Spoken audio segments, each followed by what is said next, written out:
오늘 저희가 읽은 요한복음에 있는 특별히 3장 16절에 있는 말씀은 아마 신앙생활을 오래 하신 분이라면 성경의 여러 많은 본문들 가운데에서 평생 잊을 수 없는 본문 중에 하나가 아닐까 생각이 됩니다.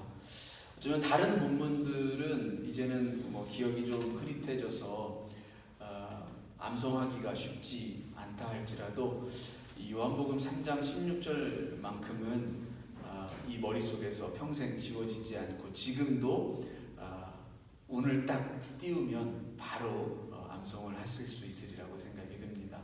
저희 교회도 지금 이 제 오른쪽 편에 요한복음 3장 16절의 말씀이 이렇게 걸려 있는데요. 성경에 나와 있는 수많은 우리의 신앙적인 고백들 가운데 또 우리들에게 들려주는 하나님의 말씀 가운데 이 말씀보다 더 감동적이고 더 우리 가운데 와닿는 그런 말씀은 또 없으리라고 생각이 되어집니다. 그만큼 이 말씀은 대단히 우리들에게 큰 위로가 되고 힘이 됩니다. 그리고 또한 주님이 오심을 기다리는 이 대림절 기간에 주님이 도대체 어떤 목적으로 우리 가운데 오시는가, 그것을 볼 수 있는 가장 확실한 본문의 말씀이기도 하죠. 하나님은 당신의 독생하신 아들 예수 그리스도를 세상 가운데 보내셨습니다. 그리고 그 보내시는 이유와 목적에 대하여서 분명하게 오늘 여기 우리들에게 들려주고 있습니다. 이는 그를 믿는 자마다 멸망하지 않고 영생을 얻게 하려 하십니다.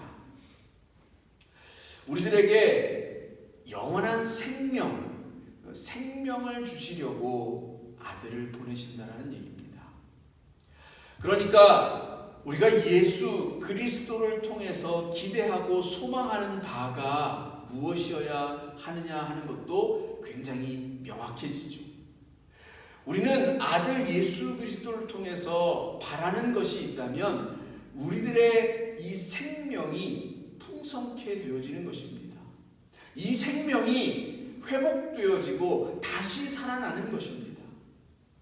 하나님의 아들을 통하여서 지금 우리가 살아가고 있는 이 땅의 생명과 또한 영원한 생명까지도 우리들에게 회복되어져야 하는 것을 말하는 것입니다.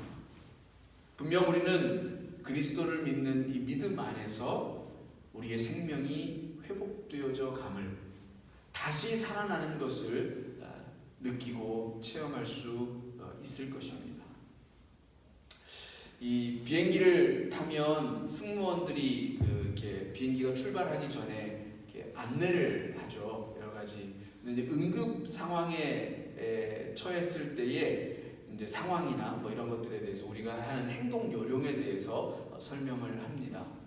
그 중에 이제 이렇게 응급 상황이 되면 위에서 산소 호흡기가 내려올 것인데 그 산소 호흡기를 내려오면 이렇게 착용을 하면 자동적으로 산소가 공급될 것이다 라는 얘기를 한 후에 그 다음에 덧붙이는 말이 만약 옆에 어린아이나 노약자 혹은 장애인과 같이 스스로 이 호흡기를 할 수 없는 사람이 있다면 그를 이렇게 도와주라고 하는데 거기서 중요한 말이 이 말이 나오죠.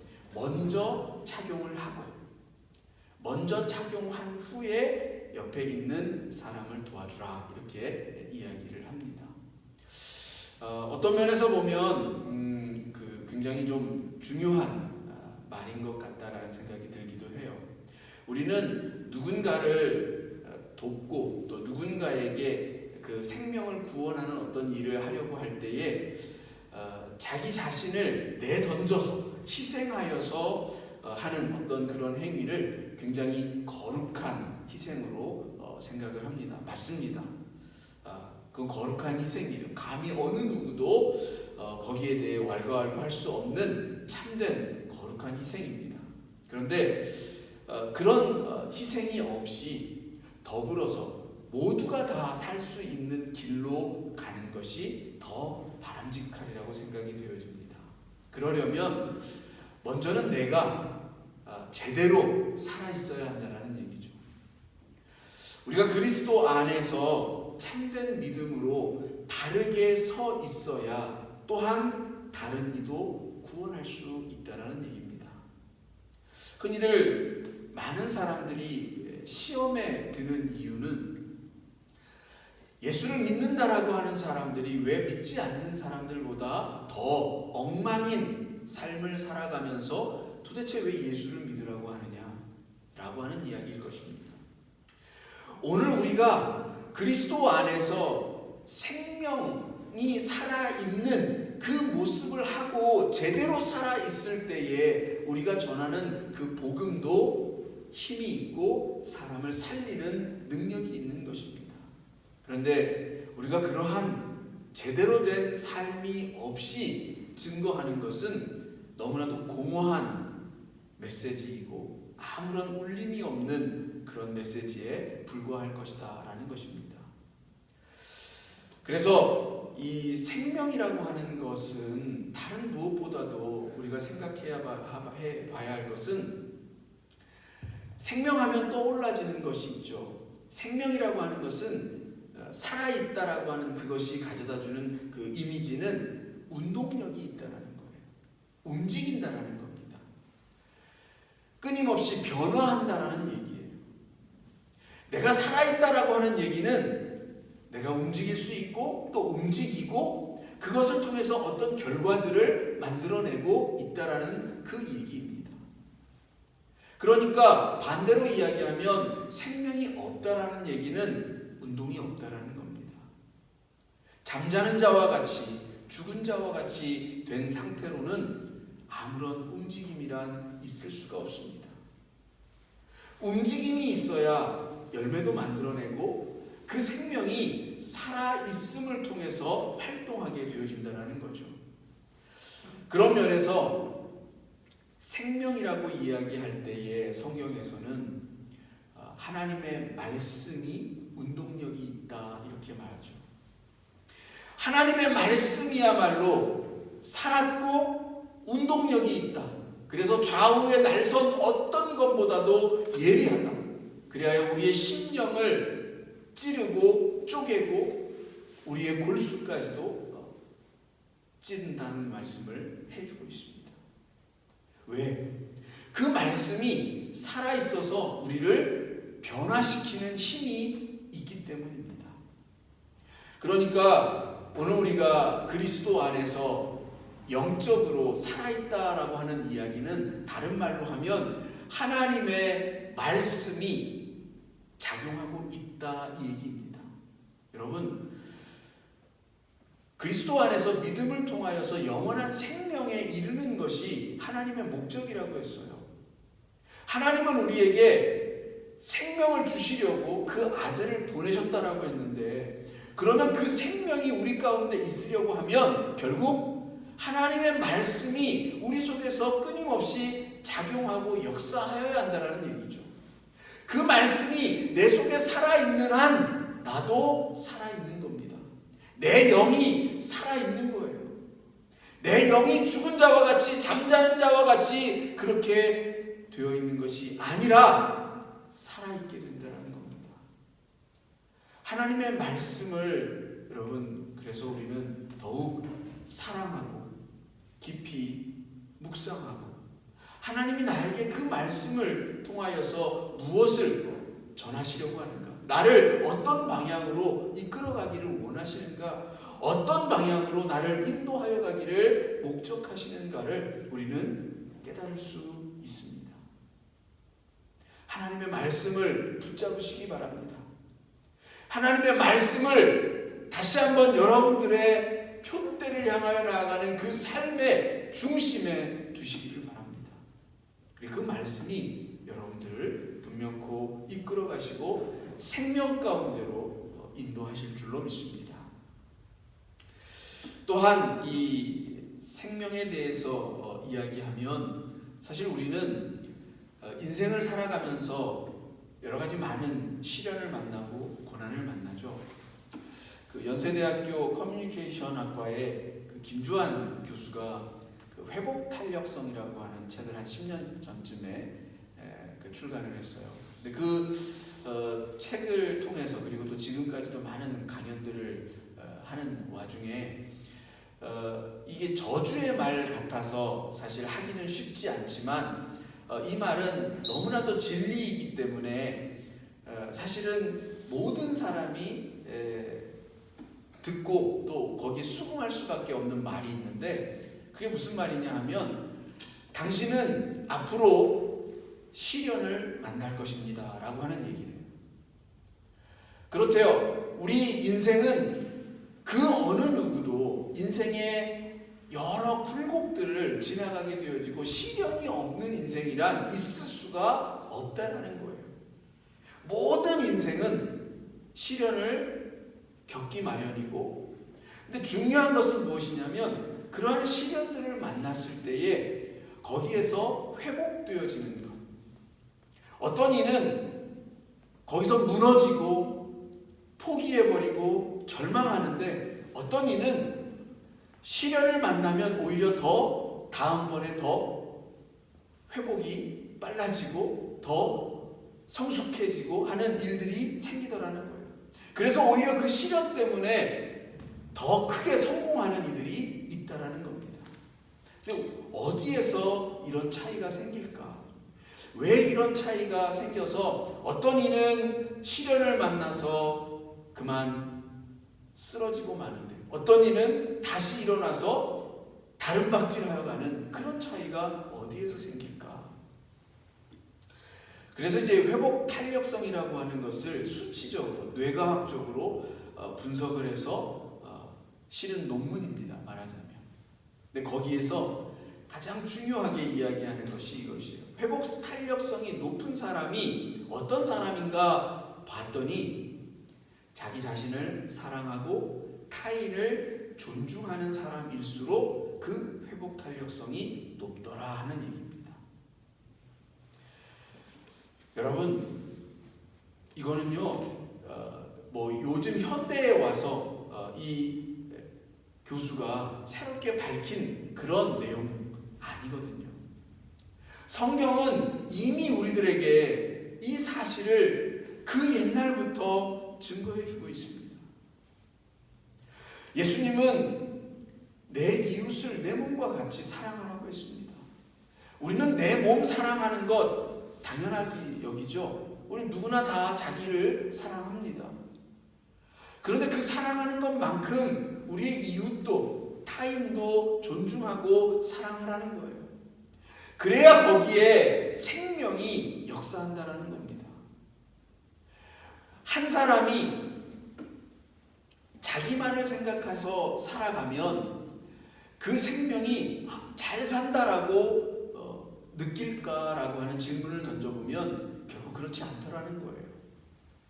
한 사회가 건강하다라는 얘기는 자기 자신만 정말 행복하다라고 느끼며 살아가는 그런 사회가 아니라 주변에 있는 이와 더불어서 행복할 때에 그게 진짜 건강한 사회이고 바람직한 사회이고 훨씬 더 유익한 사회라는 것입니다. 그래요. 우리는 함께함이 중요함을 알고 있습니다. 우리는 내 가족이 곁에서 아프면 함께 아파합니다. 내 가족이 슬퍼서 눈물을 흘리면 내 마음도 아파집니다. 마찬가지로 누군가가 행복하면 그 또한 나의 행복이 될 수 있고 또 나의 행복을 진심으로 같이 더불어서 행복해 할 수 있는 이가 있으면 그로 인하여서 우리는 더 큰 기쁨을 누릴 수가 있는 겁니다. 그런 사회와 그런 세상을 만들어가는 힘이 바로 서로를 사랑함에 있다라는 얘기입니다. 그래서 요한일서 3장 15절에 이렇게 말씀합니다. 형제를 미워하는 자마다 영생이 그 속에 거하지 아니하느니라. 굉장히 무서운 말씀입니다. 여러분, 우리는 지금 예수님께서 이 땅에 오신 이유가 우리에게 영생을 주시려고 오셨다라고 말씀하고 있는데, 요한은 우리들에게 들려주기를 우리 속에 형제를 미워하는 마음으로 가득하게 되어 있으면 그 사람에게는 영생이 없다라는 얘기를 들려주고 있는 겁니다. 하나님은 우리에게 영생을 주시려고 하시는데 우리 스스로가 미워하고 증오하고 사랑하지 아니함으로 인하여서 그 영생을 스스로 걷어차고 있다고. 하나님은 끊임없이 우리들에게 이 생명의 기쁨을 주시려고 하는데 우리 스스로가 이 미움에 갇혀서 영생의 자리는커녕 자기도 스스로를 파괴하면서 살아가고 있다는 얘기입니다. 이 자기만 행복한 사람, 자기로 이렇게 만족해서 늘 이렇게 미소 짓는 사람이 나르시스트라고 이야기를 합니다. 근데 이 나르시즘이 가지고 있는 한계는 결코 그거는 자기 사랑이 아니라는 거예요. 자기 사랑처럼 보일 뿐이라는 거죠. 왜냐하면 이 나르시즘은 타인을 비하함으로써 얻는 자기 만족인 경우가 크기 때문에 그렇습니다. 자기가 잘났어요. 가장 잘났어요. 자기가 가장 세상 그 어느 누구보다도 가장 멋지고 가장 아름다운 존재예요. 그런데 그것으로 만족하면 괜찮은데 그나마도, 그런데 대부분은 그 만족감을 어디에서 가져오느냐? 타인을 비하하고 타인을 업신여김으로써 그 만족감을 얻는다라는 거예요. 우리는 그런 삶이 되어져서는 안 됩니다. 그런 삶에는 영원한 생명이 없다라는 얘기입니다. 여러분, 우리 가운데 사랑함, 존중함이 있기를 원합니다. 그것이 분명 우리를 영생으로 인도해 갈 줄로 믿습니다. 바람이 빠진 공이 있죠. 바람이 빠진 공.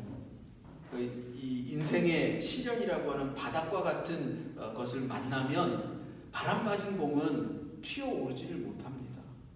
그 안에 공기가 차 있어야 돼요.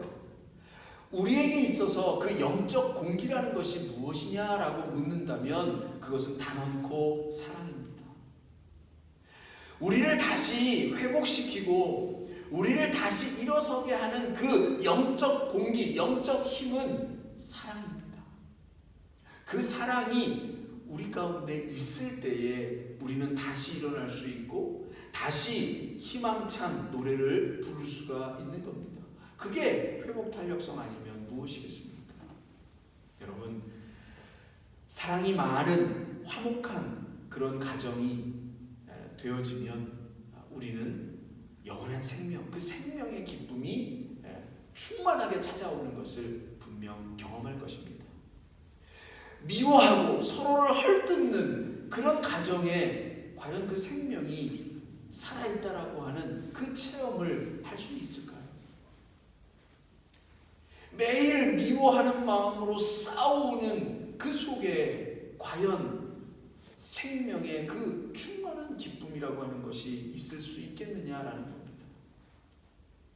전쟁이 속히 그쳐야 하는 이유도 그것입니다.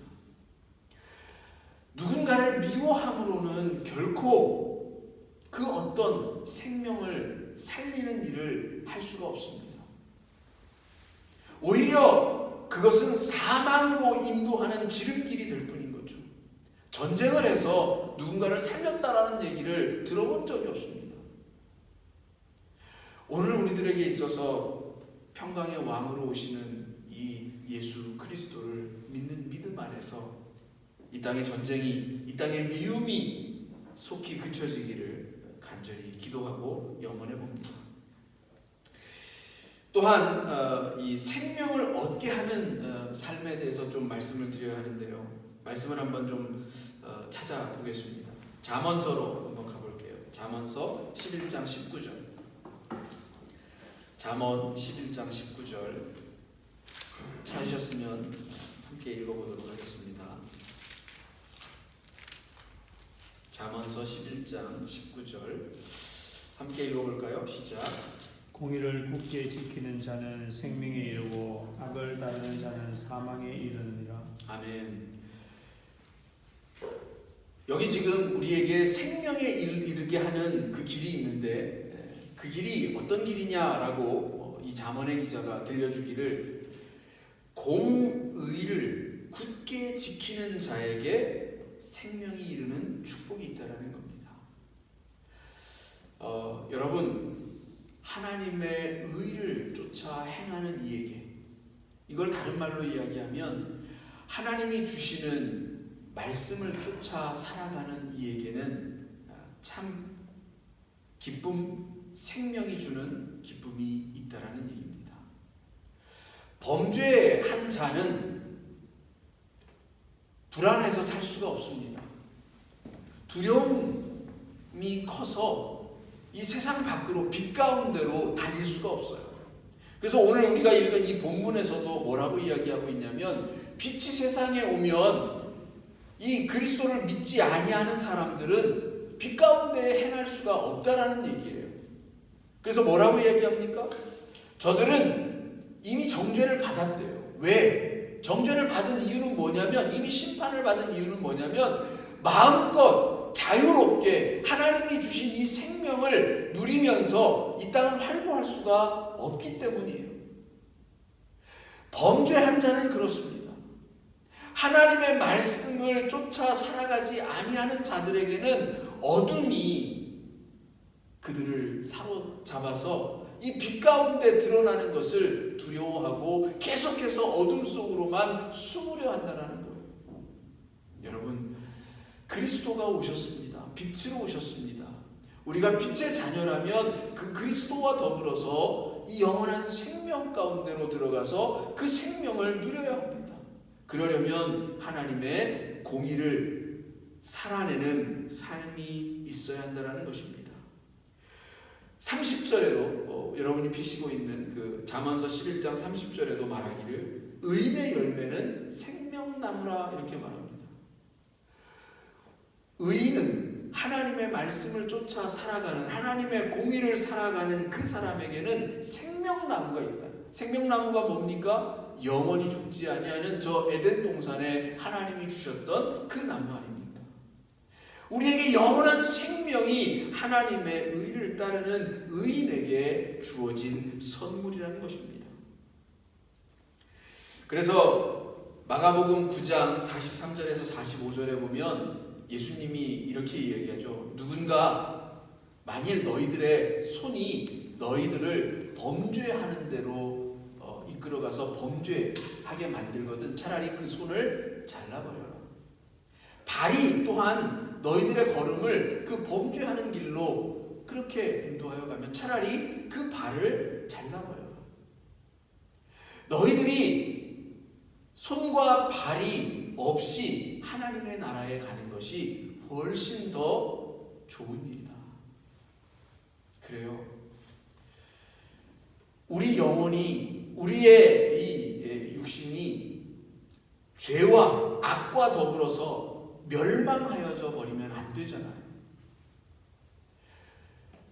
내 눈이 심지어는 예수님이 너희 눈이 그런 범죄하는데 향한다면 차라리 그 눈이 멀어서 소경이 된 채로 하나님 나라에 가는 것이 낫다라고 말합니다. 그만큼 우리에게 주어진 이 생명을 참되게 누리는 것이 중요하다는 거예요.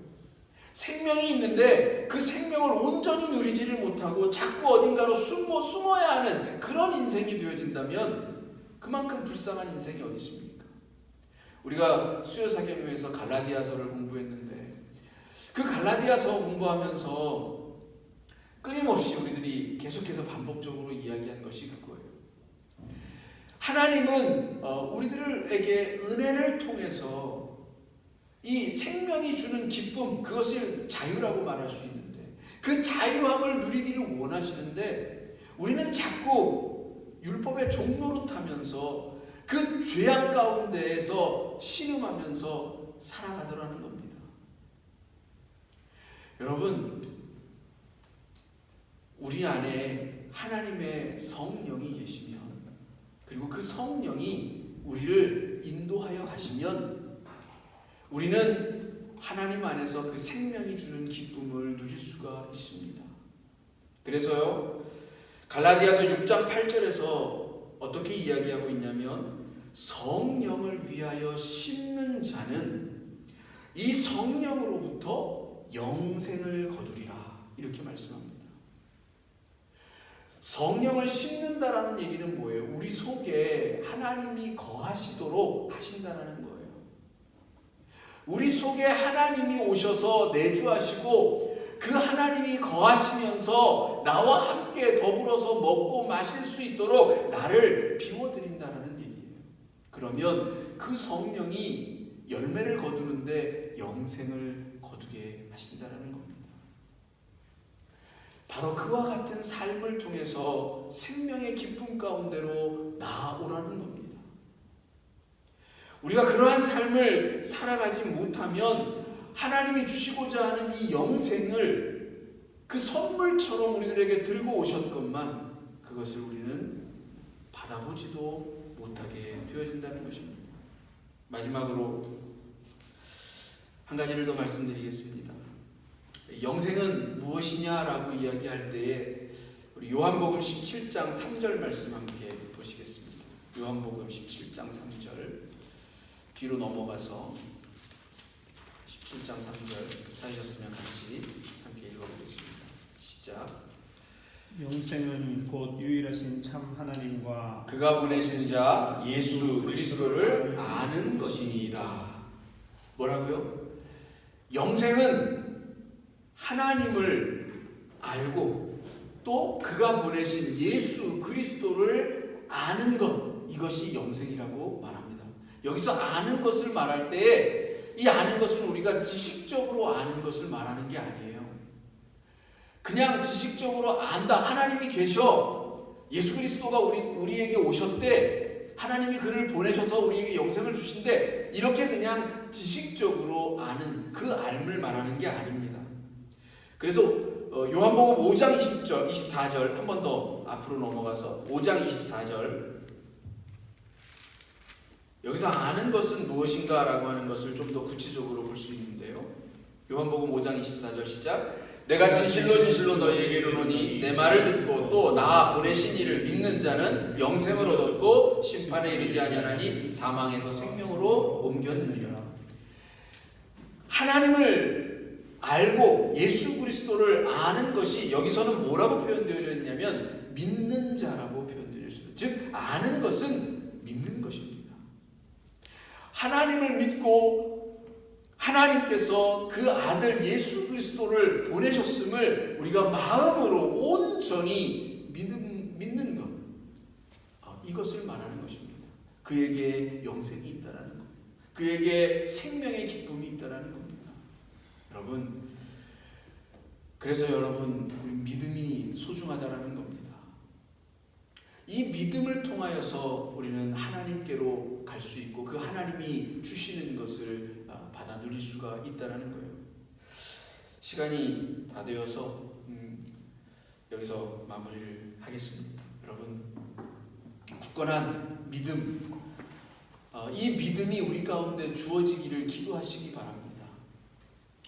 아니, 우리에게 이미 주어져 있을 것입니다. 저는 확신합니다. 여러분 안에 하나님이 주신 그 믿음이 있습니다. 문제는 그 믿음을 끝까지 붙잡는 겁니다. 이 믿음이 우리를 사망에서 생명으로 옮겨가고 있기 때문에 지금 우리는 이 땅에서 때로는 어렵고 때로는 힘든 그런 삶을 살아가는 상황 가운데 놓인다 할지라도 우리는 일어서게 되어지고 그 생명을 다시 살아내는 역사가 있을 줄로 믿습니다. 여러분, 이 믿음 안에서 또 승리하는 한 주간이 되어주시기를 주님의 이름으로 축원합니다. 기도합니다. 하나님,